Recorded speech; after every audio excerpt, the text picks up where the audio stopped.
Happy Monday. And what do you want your life to produce? What is your life producing right now?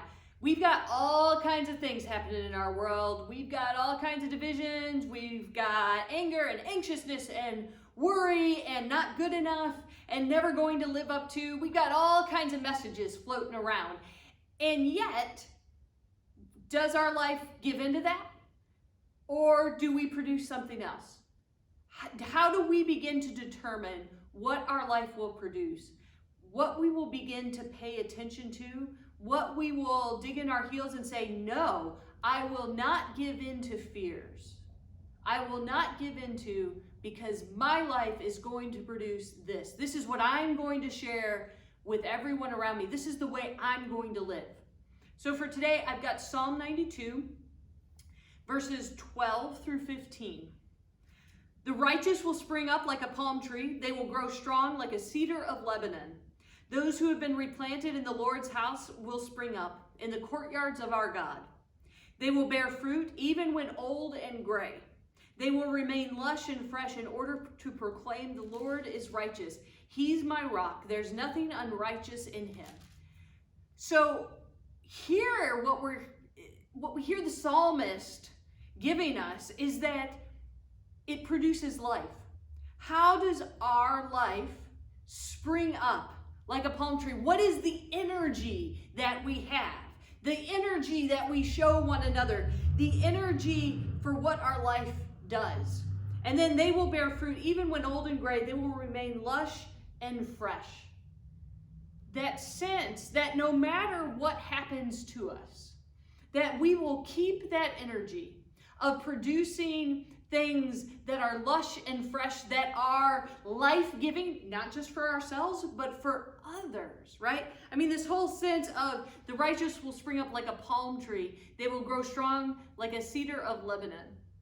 That it's not just about what we ourselves experience, but we begin to see that what our life produces has a direct impact on all of those around us.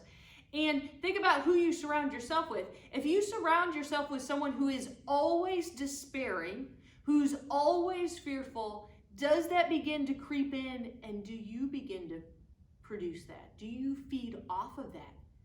If you allow yourself to be taken down by certain fears, by anger, by anxiousness, if that's all you're producing, how hard is it to feel energized, to feel like you are doing something good and wonderful in the world, that you are giving life to others, you are building others up? So this is a real challenge for us to take stock, not only of what our life is producing, but of looking deeply at, does it give life or does it take it away? Do we give in to certain things? Do we feed off of one another, right? We see that often. People feed off each other's fear and anger, and that's what they begin to produce. And so how do we begin to produce things that say, no, God is my foundation. The God that says we can do this, the God that says we can come together, the God that gives strength, the God who has everlasting love. That's where I'm going to put my foundation so that what I produce is differently than some other things. Pray with me.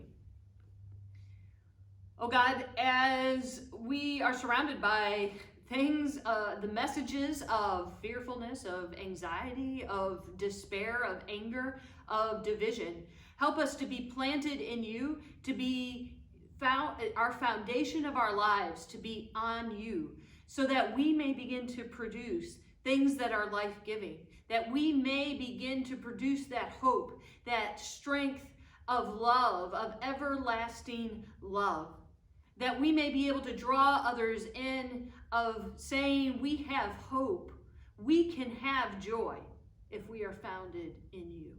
Oh God, help us and guide us this day as we try to produce things that give life. Amen. Have a great one.